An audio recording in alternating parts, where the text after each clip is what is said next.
नमस्कार, मी लिंगे सर, जय भवानी विद्यालय पाचवड, तालुका खटाव, जिल्हा सातारा.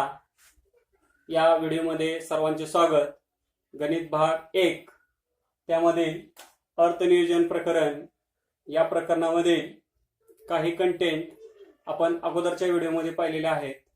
त्याच्यामध्ये CGST, SGST, GST, करपात्र रक्कम, GSTच्या असणाऱ्या वेगवेगळ्या टक्केवारी ह्या आपण डिटेलमध्ये अगोदरच्या व्हिडिओमध्ये पाहिलेल्या आहेत. या कंटेंटवर आधारित काही नमुना प्रश्न आपण या व्हिडिओमध्ये सोडवूया. त्याच्यामध्ये पहिला प्रश्न शॉर्ट मध्ये मांडतो. पावन मेडिकल्स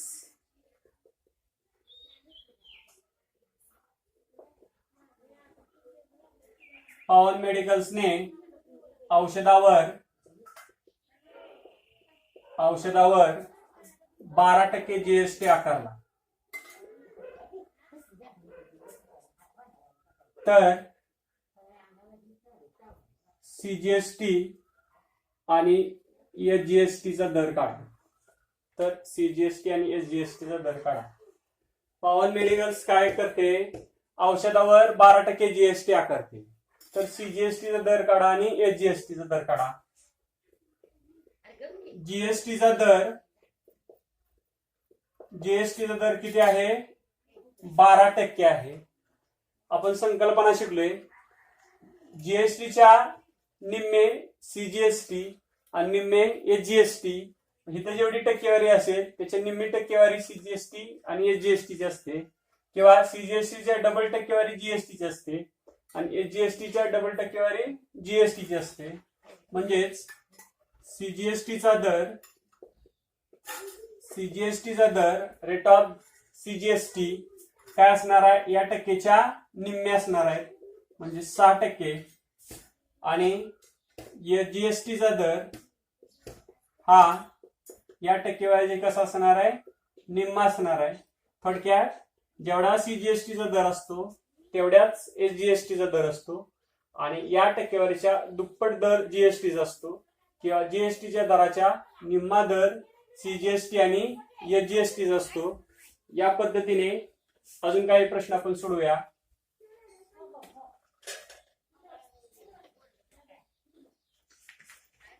दुसरा प्रश्न. रिस्टॉच बेल्ट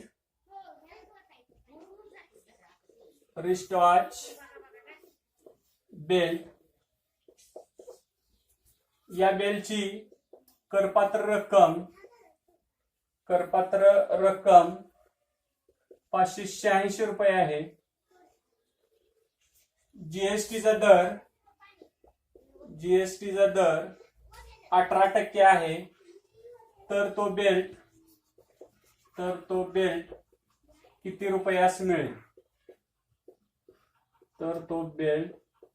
रुपयास मिळेल?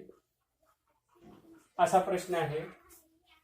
आता करपात्र रक्कम म्हणजे मूळची विक्री किंमत ही 586 रुपये, आणि त्याच्यावर जीएसटी किती आहे? 18%. मग आपल्याला अगोदर काय काढावं लागेल? जीएसटी काढावं लागेल. ही जीएसटी जी आहे टक्केवारी दरातली आहे. आपल्याला या वस्तूवरील जीएसटी काढावं लागेल. म्हणजे बेल्टवरील जीएसटी करपात्र रकमेच्या किती टक्के काढावं लागतील? आपल्याला 18% काढावं लागतील. आणि ज्यावेळी 100 भागणार आहे 586 ला किंवा 18 त्यावेळी काही 5.86 गुणिले 18. आता गुणया 18 × 108, 18 × 144 आणि 10 154, 18 × 95 90, 10 100 आणि 5 105. दशांश चिन्हानंतर 2 डिजिट आहेत, 2 अंक, म्हणून इथे सुद्धा दशांश चिन्हानंतर 2 अंक, म्हणजेच 105 रुपये 48 पैसे हा कायला जीएसटी आला. पण आपल्याला काय विचारले? तर तो बेल्ट किती रुपयास मिळेल? म्हणजेच आपल्याला काय करावं लागेल की जीएसटी सहित मूळची किंमत या दोन्हीची बेरीज केल्यावर आपल्याला फायनल अमाऊंट मिळेल. का? तर मूळची किंमत विक्री किंमत 580 आहे, आणि शिवाय आपल्याला टॅक्स किती भरायचा आहे? 105 रुपये. 105 रुपये 48 पैसे. बघा पुन्हा हा गुणाकार बघूया. 580 भागिले 100 म्हणजे किती? 5.86. आणि कितीने गुणायचंय? 18 ने गुणायचंय. 18 × 108, त्याला 10, 18 × 144 आणि 10 154, त्याला 15, 18 × 5 90, 10 100 आणि 5 105. आता काय करावं लागेल आपल्याला? तर तो बेल्ट किती रुपयास मिळेल? म्हणून बेल्टची फायनल किंमत,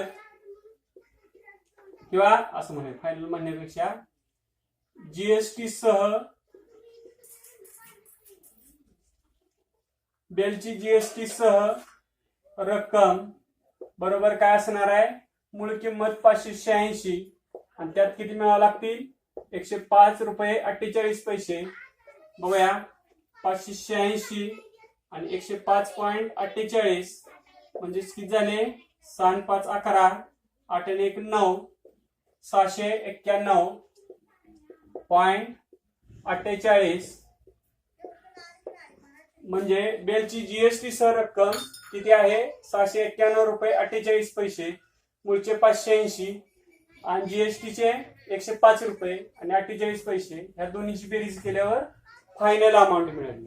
म्हणजे करपात्र रक्कम वेगळी. करपात्र रक्कम म्हणजे मूळची विक्री किंमत आणि त्यात जीएसटी मिळवल्यावर शेवटी काय म्हणूया आपण, व्यापाऱ्याला द्यावी लागणारी रक्कम किती द्यावी लागली? 691 रुपये 48 पैसे. आता तिसरा प्रश्न, रिमोट कार ची जीएसटी सह रक्कम 1770 रुपये आहे. जीएसटीचा दर 18% आहे. तर त्या रिमोट कारची करपात्र रक्कम सीजीएसटी आणि एसजीएसटी काढा. मग आता आपल्याला काय करावं लागेल? अगोदर करपात्र रक्कम काढावं लागेल. त्या कारची करपात्र रक्कम म्हणजे मूळ विक्री किंमत. थोडक्यात आपल्याला सीजीएसटी, जीएसटी, एसजीएसटी जर आकारायचा असेल तर करपात्र रकमेच्या 18% काढल्यावर आपल्याला 1770 मिळणार. म्हणजे मूळ रकमेच्या 18% काढल्यावर आपल्याला जीएसटी मिळेल. मूळ रक्कम आणि जीएसटी मिळाल्यावर 1770 मिळेल. म्हणजे थोडक्यात ही फायनल अमाऊंट दिलेली आहे, शेवटची रक्कम दिलेली आहे. म्हणजे काय करावं लागेल? 1770 उलट ऑपरेशन करावं लागेल. इथं की टक्केवारी काढताना छेदाला 100 असतात. इथं फायनल मूळची अमाऊंट काढायची असल्यामुळं 100 वर आणि 18% जीएसटी असल्यामुळं तिथे किती आले? 100 अधिक 18 118. म्हणजे मूळच्या किमतीत आपण जीएसटी मिळवतो. म्हणजे मूळची किंमत आपण टक्केवारी 100 मानली, त्या जीएसटी मिळवल्या 18 म्हणजे 118 झाले. या पद्धतीने ज्यावेळी मूळ अमाऊंट विचारली जाईल त्यावेळी काय करायचं? जीएसटी सह फायनल अमाऊंट जे आहे त्याचे 100 छेद, समजा 9% जीएसटी असेल 109, 5% जीएसटी असेल 100 छेद 105. अशा पद्धतीने कॅल्क्युलेशन करायचे. आता भागाकार करूया की 118 एके 118, 118 आणि किती? 177. तर 177 मधून 118 वजा करूया. 17 8 गेले 9, 7 2 गेले 5, म्हणजे 59 राहिले. म्हणजे झाले किती? 590. आता 590, 100 5 500 आणि 18 5 90, म्हणजे 118 5 590. म्हणजेच किती आले?